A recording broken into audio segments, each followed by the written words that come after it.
एक बार भगवान श्री कृष्णचंद्र जो नित्य रास में गोपी जनों के पास नित्य रात्रि में रस विलास करते थे।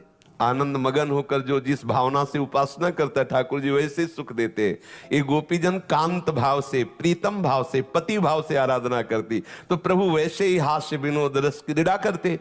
तो एक दिन सब गोपियां बैठी हुई थी और बहुत समय व्यतीत हो गया, प्रभु नहीं आए। तो फिर इसके बाद जब प्रभु आए तो गोपीजनों ने पूछा, आज बहुत विलंब हुआ सरकार। बोले, आज हमारे गुरुजी आए थे। आपके गुरुजी आए थे? बोले, हाँ, पल्ली पार यमुना के हैं। कौन गुरुजी हैं? बोले, दुर्वासा जी आए थे। भगवान संतों का आदर करते हैं। बोले, फिर तो आपके गुरुजी के दर्शन हम भी करेंगे, बहुत सूक्ष्म विषय है। बोले, हाँ, गुरुजी के दर्शन ऐसे नहीं किए जाते। अगर गुरुजनों के पास जाया जाए तो शास्त्र में भी आता है, भले वो आप दूब लेके जाइए, दूब अंकुर, कोई पत्र, कोई फल, कोई पुष्प, लेकिन खाली हाथ गुरुदेव के चरणों के समीप ना जाए, ऐसा शास्त्र आज्ञा करता है। गोपीजनों ने कहा, हम पत्र पुष्प फल क्यों ले जाएंगे, हम तो बढ़िया ले जाएंगे, गुलाब जामुन, पुआ, खीर, पूड़ी, अभी हम सब मिलकर तैयार किए। अब वहां एक दो तो थी नहीं, यूथ की यूथ, मतलब अगर पुआ पूड़ी का एक जगह स्टॉक किया जाए तो छोटे मोटे गिरिराज जी, क्योंकि संपूर्ण ब्रजवासिनी, और गुरुजी आए हैं प्रीतम के, तो खूब सब। जब चली तो उनका प्रीतम, एक बात बताओ, यमुना जी बढ़ी हुई है और रात्रि का समय नाविक मिलना तो मुश्किल, और नाविक भी मिलेगा तो सुबह तक पार हो पाएंगे, क्योंकि एक दो तो है नहीं। तो उनका यमुना जी से कहना, यदि श्री कृष्ण अखंड बाल ब्रह्मचारी हैं तो मार्ग दे दो। हंसी, क्योंकि सबको पता है कि कैसे हास्य विनोद करते, कैसे अटखेलिया करते। गई यमुना जी से कहा कि यदि मेरे प्रीतम श्री कृष्ण अखंड बाल ब्रह्मचारी तो मार्ग दे दो। यमुना जी हट गई, पूरा थल की तरह जल एकदम हटकर सूख गया और निकल गए। आश्चर्य हुआ कि भगवान कैसी बात कर रहे हैं। दुर्वासा जी के पास गई, प्रणाम किया और कहा, महाराज ये भोग स्वीकार करो। बोले, आ डालो। अब वो मुंह बगाड़ दिए, सब डालते, सब इतना किनका भी नहीं बचाओ, सब पहाड़ के पहाड़ और सब पा गए। प्रणाम किया, बड़े आश्चर्य में महात्मा है, शरीर हड्डी हड्डी, पेट कहीं दिखाई नहीं दे रहा, चिपका हुआ, और मनो खीर पुआ सब पा गए। बोले, महाराज यमुना जी बाढ़ी हुई, लौट के जाने। बोले, आई कैसे थी? बोले, प्रभु ने कहा था कि अगर हम अखंड बाल ब्रह्मचारी हैं तो मार्ग दे दो।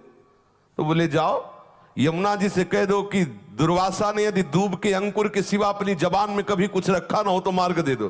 गोपिका हंस पड़ी, बोले, मान गए गुरु चेला दोनों झूठे।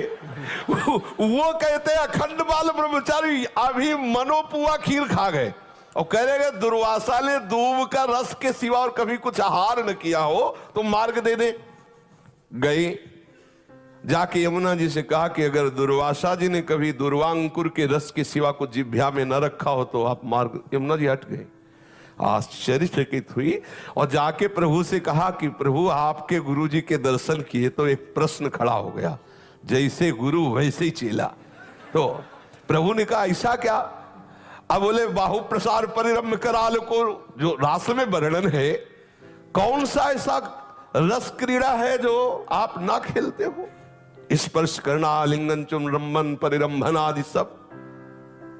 फिर आप ब्रह्मचारी कैसे? ब्रह्मचर्य का तो बिल्कुल अलग स्वरूप होता है।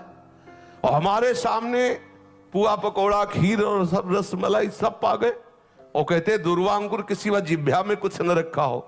तब इसी बात को प्रभु ने बताया कि जो अहम शून्य महात्मा है, जिनका अहम पूर्ण रूप से लय हो चुका है परम तत्व में, उन्होंने नहीं पाया।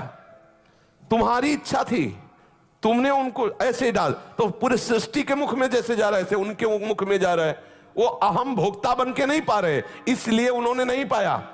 आपकी दृष्टि में पवाया गया, आपकी दृष्टि में वो पाए, लेकिन स्वयं ना उनकी इच्छा है ना वो भोक्ता है, इसलिए उन्होंने नहीं। इसलिए उनका वचन सत्य है, स्वयं में कभी आहार रूप से स्वीकार करते हैं तो केवल दूब का अंकुर, और हम स्वप्रतिबिंब विभ्रमा।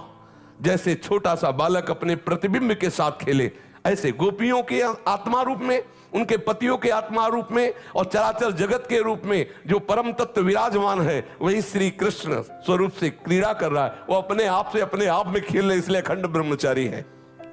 स्वप्रतिबिंब विभ्रम, जैसे छोटा सा बालक कांच के मंदिर में अपने ही प्रतिबिंब से खेलता है, ऐसे गोपी नाम च तत्पति नाम सर्वेशाम में उच्च। गोपियों के पति और सब चराचर जगत की जो आत्मा है वही अपने आप में खेल रहा है, इसलिए अखंड ब्रह्मचारी। तो हमको अपने कर्मों का फल इसलिए भोगना पड़ता है कि हम अपने कर्म मानते हैं और हम स्वयं अहम से एक शरीर में सीमित हो गए हैं, इसलिए भोक्ता बनना ही पड़ेगा, जबरदस्ती बनना पड़ेगा। यदि आप कर्ता बनेंगे और आप कुछ ना बनो तो देखते रहो जो कुछ हो रहा है, आप जीवन मुक्त हो जाओगे।